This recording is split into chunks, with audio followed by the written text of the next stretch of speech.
This will be a little bit of maybe a bit of a meta-analysis of what happens when you try to apply geometric deep learning to a lot of my experience is informed by antibody design in particular, and yeah, maybe some unexpected obstacles that come up, but also, you know, hopefully some interesting problems to think about to overcome them. I don't think I need to spend too much time on this slide for this audience, but you know, broadly speaking, we're talking about exploiting the structure in data to achieve better generalization and understand why our models do what they do. As you would have noticed from the last talk, which was excellent, a lot of emphasis on invariance and equivariance. How much do you need it? When do you need it? These are all sorts of questions that we love to think about. I think it's worth asking for a second about what are the overarching research aims of the geometric deep learning program. Oh, sorry about that. Yeah, I think that's a lot. Yes. Yes, there we go. Yeah, thank you. Yeah, so I thought it was appropriate to take a step back and just ask, what are the research aims of the geometric deep learning program in general, and in, you know, kind of one of the seminal texts, which is this impressive monograph by Bronstein et al., Geometric Deep Learning. They lay it out right in the abstract. They say if we want a common mathematical framework to understand the most successful neural network architectures, and a constructive procedure to incorporate prior physical knowledge. And for the purposes of this talk, I'm going to be focusing on the second one. This is not going to be a talk about, I guess, theoretical implications, but more of a focus on how far has geometric deep learning actually gotten us so far when it comes to things like antibody design. I do think that to really have a deep appreciation for where the barriers are in this problem, you really do have to know at least a little bit of biology. And so I'm going to go through kind of the introduction to the problem in a very slow pace. So the first question that you might want to ask if you're going to try to do protein design is, what is a protein? And at a high level, a protein is just a big molecule. Sometimes at Prescient, we like to say it's just all atoms in the end. However, it is really helpful to understand how proteins are made. And currently, our leading theory for how this happens is known as the central dogma of biology. You have genes in your DNA that code for proteins. If the gene is on, that gene will get transcribed into messenger RNA, which will get carried to the ribosome. And then the ribosome will translate the RNA into a literal sequence of amino acids, which is shown at the bottom, which is sometimes called the polypeptide chain. And it's called that because the bonds in between the individual amino acids are peptide bonds. So when you ask yourself what a protein is, this is one answer, that this is where they come from. However, when they operate in the world as molecules, they do not exist as these long serial chains of amino acids. After the ribosome translates the RNA sequence, it folds, right? And this is the protein folding problem. However, an important thing to note is that it doesn't fold into a particular static structure. It folds into a structure and then it moves. right? And this is what's known as the conformational ensemble. Again, this came up in the previous talk. And oh yeah, maybe one last thing that I'll mention is that, again, because this is essentially the way that proteins exist in their environment, essentially the way that they function must be a consequence of the actual arrangement of the amino acids in 3D space. And so this is the reason for the general assertion that kind of order of information flow in understanding how proteins work is sequence determines the structural conformation ensemble, which in turn determines function. Now, when you get to, so that's a protein. For protein design, what are we trying to do? We're trying to engineer molecules that accomplish specific objectives. There's a lot of different components to this. Actually, the talk this morning did a great job of laying this out. You need to have a theory of how, if you're trying to do drug discovery, how a disease works and how you're going to interact with it. Once you have a hypothesis for how you're going to treat a disease, now you need a library of candidate molecules that you hypothesize are going to interact with this specific biological mechanism. And once you have a library of candidates, invariably there will be more than you have time or resources to test. And so you have to do some kind of prioritization to decide what to try first. As a super concrete example that I spend a lot of my time thinking about, we're going to spend a lot of the motivation for the examples that will come from antibody engineering. Why is antibody engineering such an important problem? Essentially, antibodies are they accomplish a surprising range of functions for how similar they are in terms of structure. So generally speaking, during the panel, I mentioned these exotic formats. What I show here is kind of like the canonical format, which is known as its IgG form. You have these two chains, the heavy chain and the light chain. And what's interesting about it is that the constant region, which is shown in blue, actually basically doesn't change hardly ever. And different antibodies that bind to different antigens, or maybe serve to regulate things like allergic reactions, all of this functionality is basically just incorporated in changes to the variable region. And in fact, even if you zoom in on the variable region, most of that also doesn't change that much. And in fact, most of the variation is observed in these hypervariable regions, which we call the CDRs. And these CDRs are typically what constitute the binding interface between an antibody and an antigen. And it's mislabeled here, but so on the antibody side, this should be the paratope, and then over here is the epitope. Yeah, it's correctly indicated there.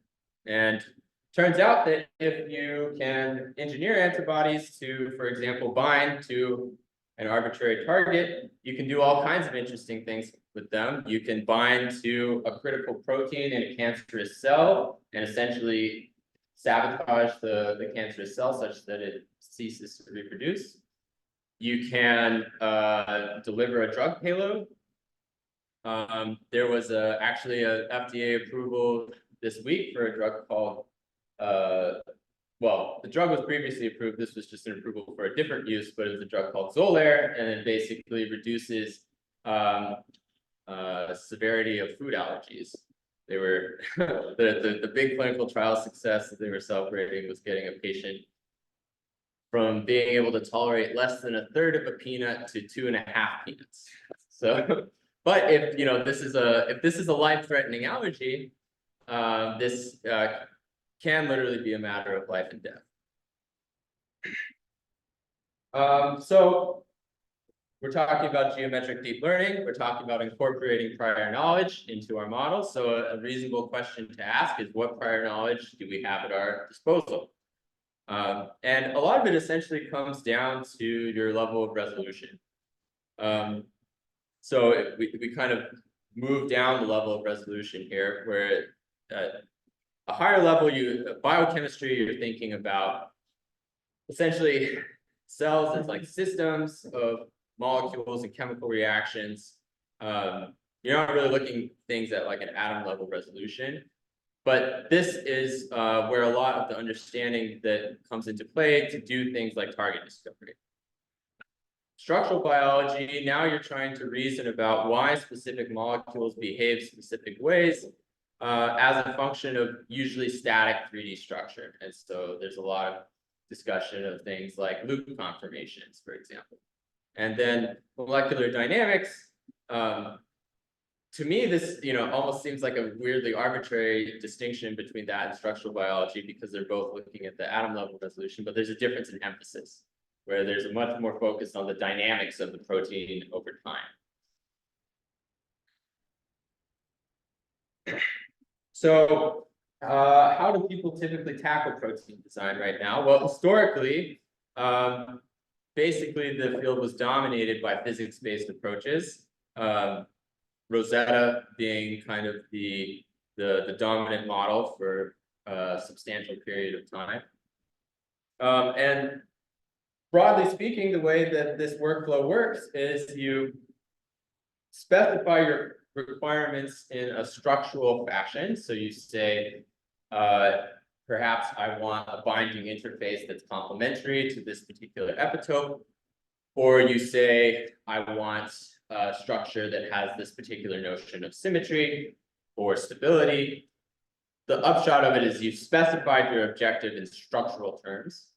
Then you design a structure that meets these specifications, and then you map back to sequence space via inverse folding. This is starting to get a bit blurred with the advent of sequence structure co-generation.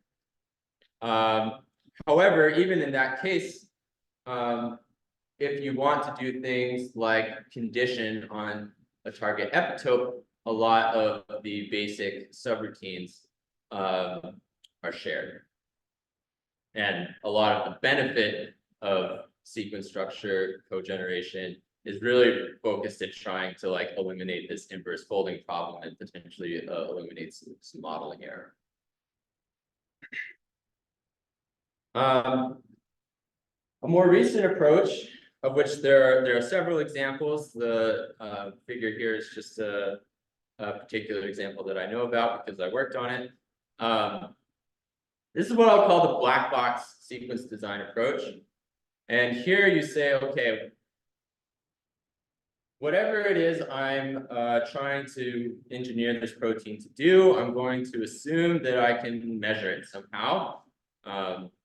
In the case of binding, we have an assay called surface plasmon resonance, or SPR. And you can get a data set of amino acid sequences and binding affinity labels. You can train a sequence model to do generation and discrimination, and it'll spit out some sequences that it thinks optimizes this function. And the reason that we call this black box is because even though we have this hypothesis that under the hood inside the machine, there's something structural going on, we leave it inside the machine. We just focus on inputs and outputs. So you might be wondering, well, which tool should I be using? And what's really helpful here to understand is that even though, certainly to me, when I first started looking at this problem, I thought pretty much all protein structures looked like a bunch of ribbons. There's actually some very important differences between different types of proteins.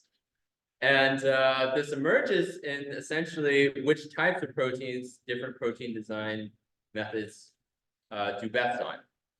So structural methods, and I would say this goes for both traditional physics-based approaches and ML augmented approaches, currently work best designing what I would call fairly generic proteins that have very rigid symmetrical structures. So what I mean by that is like, if your goal is to show that you can create a protein that expresses in the lab, you can do that very well with structural approaches.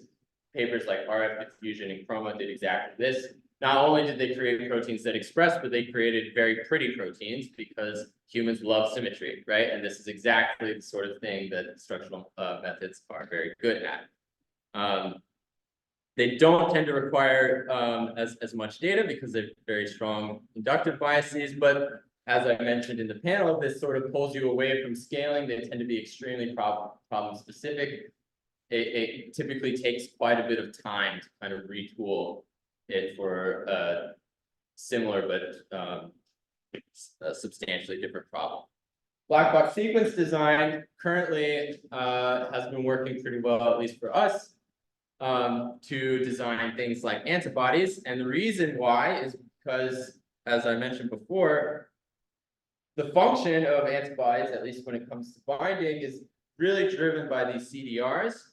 And these CDRs are like the worst thing for structural models. They are not rigid, they're pretty flexible, and they have, you know, very funky shapes. And that is exactly what makes them good at what they do. And so even though you can achieve success with these black box models, it comes at the cost of data collection. And so you're always sort of presented with this question of like, could you have done more with less, basically? However, it does put you in a good scaling regime where it's not that hard to condition in a very general way in sequence space. So again, we kind of come back to notions of sequence structure cogeneration and essentially what if I supply both types of information to the model? The question is it, you know, what evidence is there that this would give us a boost in performance? And the answer is right now, the evidence is pretty inconclusive. So when you look at papers that include structural information in the embeddings, the tasks that they evaluate on are often biased towards structure. What I mean by that is that they will say, well, we can predict how these different proteins fold better. And it's like, well, yes, that's a structural question. Or we can predict remote homologies better. Again, structural question. So this paper is super interesting. I want to kind of highlight this this section here. Okay, you guys can see. What's interesting about this paper, it came out last year, is that they do not just look at kind of structural discriminative tasks, but they look at more general functional assays. And if you look specifically at the ones that are like not super well correlated with things like expression, which will be these up here, it's a mixed story. Sometimes it helps, sometimes it doesn't. Definitely not the type of you know, impressive results that you know, we love to show in journal papers.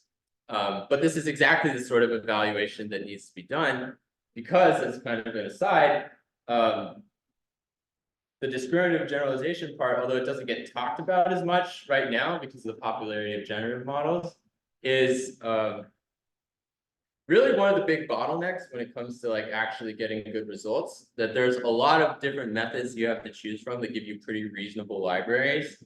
The problem is picking out the stuff that you actually want to test.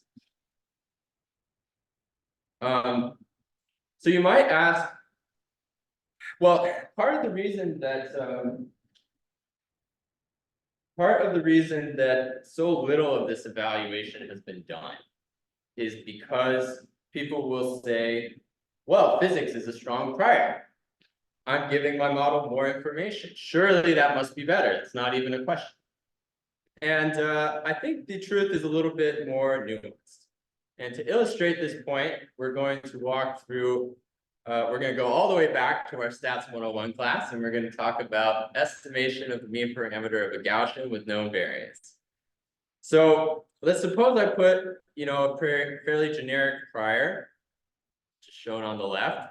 I draw one sample, I do my typical Bayesian update. This is all closed form, and I show my posterior belief on the right. Okay, so far so good. We've got some data, we've updated our model, hunky-dory.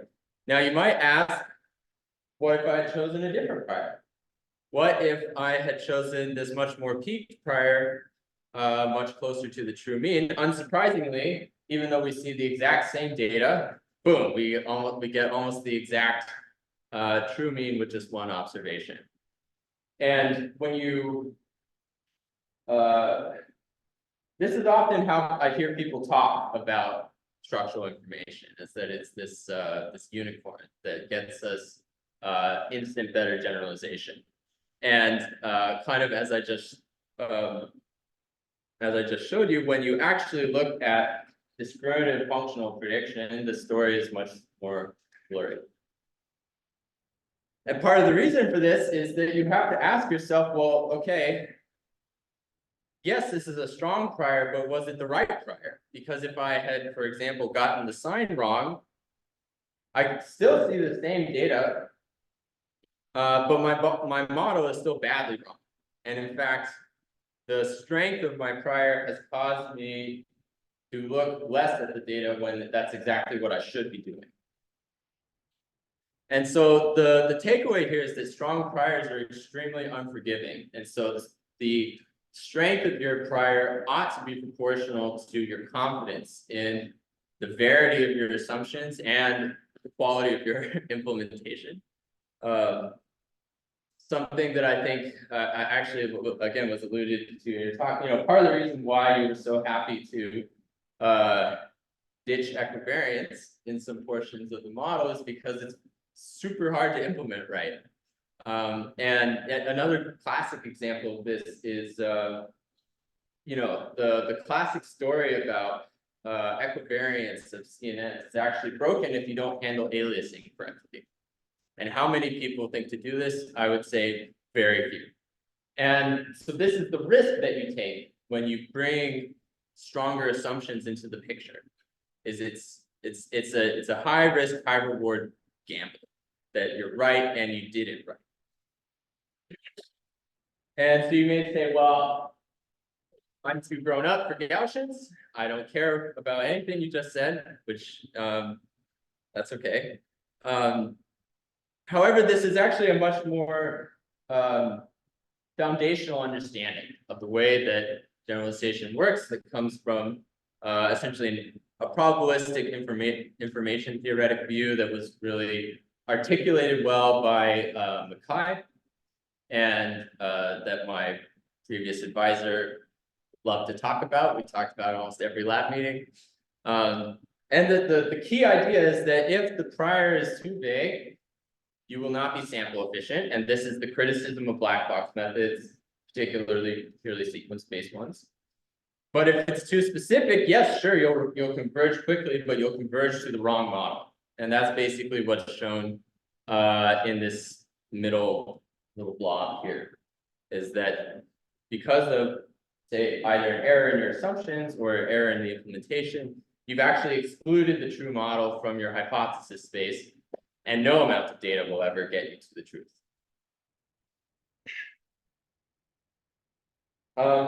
Which brings me to, I guess, an analogy, which is to say that common wisdom in machine learning, one of the first things that I learned was that if I wanted to estimate a density ratio, I should estimate the density ratio and not model the densities individually and then take the ratio. Now you may say, where did this come from? We were just talking about proteins. Why are we talking about Gaussians and density ratios? Point is that all of this is about error propagation. That essentially the situation where you would want to model these densities individually is the unicorn prior situation, where you can just nail P and Q instantly. If that's not the situation, you're much better off modeling the density ratio directly, and there are ways to do this.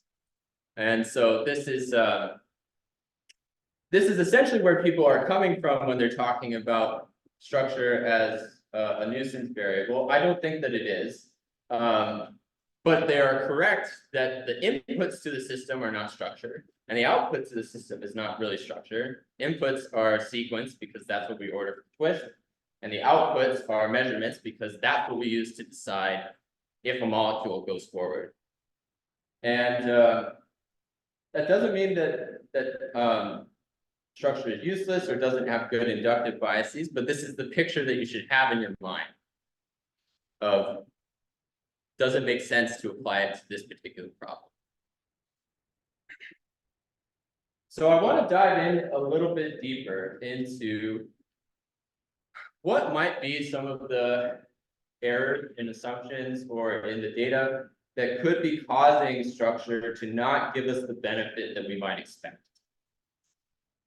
And I would say the first thing that is good to know, if you don't, is that the protein structures in the PDB, and these are the protein structures that basically every folding model is trained on, are frozen crystallized structures.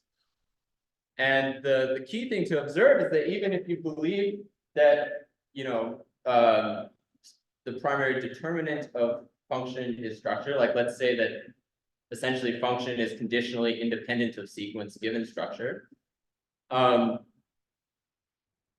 we are rarely looking at these proteins in frozen conditions, at least in terms of where we want to put them eventually. We want to put them in people, and people are not frozen.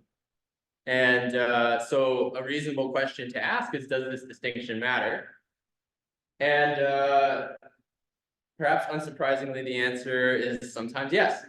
There's a super interesting work on room temperature crystallography, which I didn't even know you could do, that essentially showed exactly some of the differences that you see between frozen structures and room temperature ones.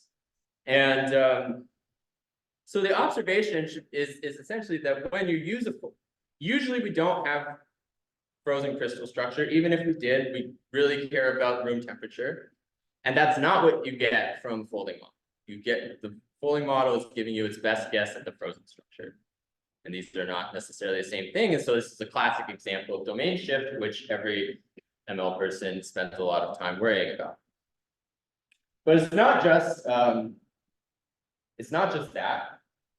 Another aspect essentially boils back down to, let's say, the choice of metric space or your choice of loss, which is that, and this is, you know, gets back to why structural methods struggle with antibodies so much, is because even though the RMSD on the antibody structure really is not that bad on the whole, if you zoom in on the loops, it makes, you know, some pretty big mistakes.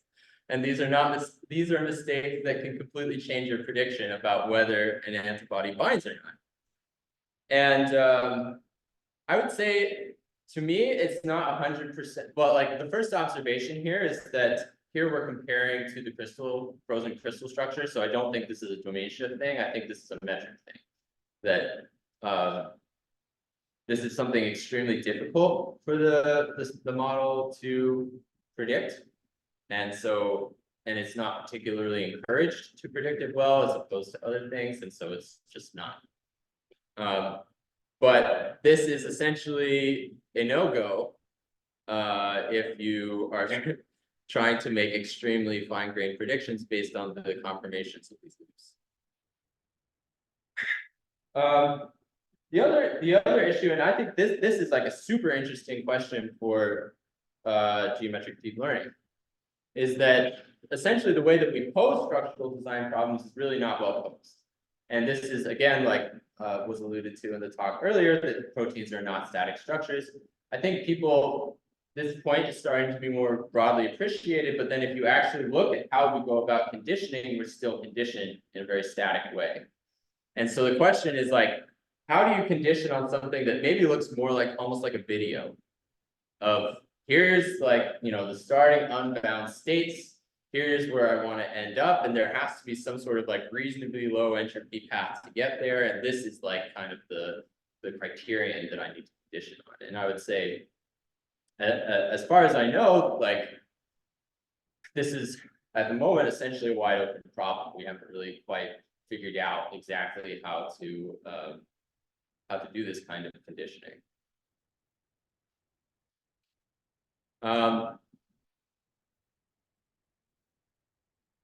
The reason that I mentioned MD earlier is because I think MD comes up a lot when you're starting to think about how to tackle some of these challenges. In particular, if you think about the domain shift problem, you might suppose that if you simulated, if you took the frozen structure and then simulated how it would change if you increase the temperature, maybe this gives you some useful data augmentations that helps eliminate some crystal artifacts. Not a guarantee, but possible.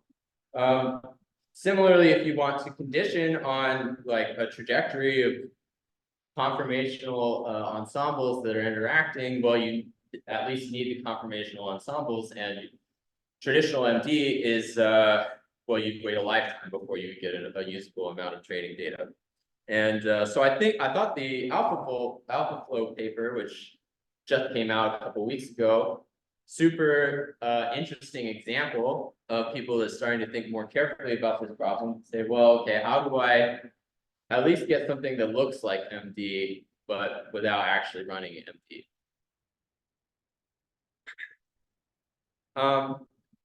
As I'm kind of drawing towards the end, I actually have not been paying attention at all the time, so hopefully it's not too bad. But I do want to say that you know, there was a question of what are the British challenges for geometric deep learning, and certainly there are technical challenges, and those are the ones that I just alluded to. But another, I would say, pretty big challenge is just one of perspective, which I would say tends to be extremely, let's say, a bit rationalist and a bit model centric. And the truth is that domain knowledge manifests in many different ways, sometimes in model architecture, but actually it's everywhere. It's in how you frame the problem, it's in what data you consider and what you don't. And in this sort of case study that was like extremely impactful for me, if you spent any time in like the, let's say, non-autoregressive sequence generation community, there was a huge focus on length change. Everyone was obsessed with length change. And so naturally, I had a solution for length change that was turned on. And I talked to an antibody engineer, and he's like, well, like once the germline's fixed, B cells really don't change the length of an antibody when they are doing somatic hypermutation to change to a mature affinity. And this was a shock to me because I had assumed that length change was just always something that you wanted to do when you were doing protein design. So I decided to just turn it off, which was like a 1 or 2 line change in my sampling code, and my expression rate doubled. And the point is that the architecture didn't change. I didn't even, I didn't even retrain the model. But my results changed substantially because I talked to an antibody engineer. And so it's just it sounds cliche, and it is cliche, but it's like if you can't spend all of your time thinking about your model, you're missing out on a lot of the picture if that's all you do. The other thing I would say is know your competition. And what I mean by that is in, let's say, protein design in particular, in the ML community, there's a lot of focus on what I would call hit identification, which is essentially identifying a binder for a new target. And I think that there's a perception that, like, if you find a computational method to do this, that this will somehow be a sea change for drug discovery. And you can imagine my chagrin to find out that this was essentially a solved problem in pharma companies, but their solutions were not computational. Their solutions were inject an animal with the antigen and then see what its immune system does. That's not to say that you can't work on this problem. Like, the fact that a problem has a solution now does not mean there aren't better ones in the future. But it is good to know what those solutions are, because that's essentially your bar for impact.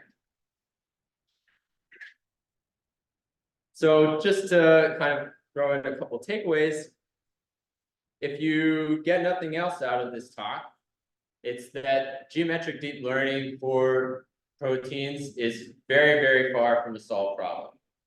They are much more than static point clouds. There's a lot of issues to be resolved when it comes to trying to eliminate these crystal artifacts, how to appropriately condition on conformational ensembles, other points that I touched on. The other, and this is maybe a bit more of a philosophical point, but it's like at the end of the day, physics is just a model. Treat it like one, know its assumptions, know its limitations. And finally, this is the last one, but if you're working on an algorithm whose reason for existence is it works well in data scarce regimes, try to pick a problem that's really data scarce and maybe not binding affinity. A great example of this is a property called clearance, which is essentially like how fast your body flushes the antibodies out of your system. If it doesn't hang around long enough, it can't do what it's intended to do. This is something that our only currently reliable way to measure it is to see what happens in monkeys. And so, you know, you get maybe a handful of measurements a year. That's data scarce and could really use some help on that one. But it is in some ways a much harder problem because it's an extremely complicated system that you're looking at. And yeah, that's my talk. Thank you all for listening. You've been very good. And someone will talk. If there is a question, we could have one too. Or back to IT.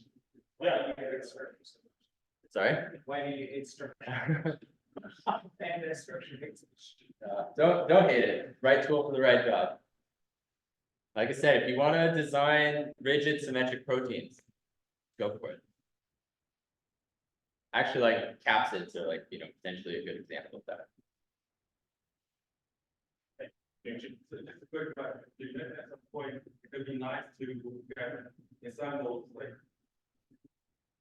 so expectations of parts, the different parts is already, but I think it's not. I mean, it looks the dynamics, the kinetics, how it's different from one state to another. You guys try to where how you try to hold or you have any problems?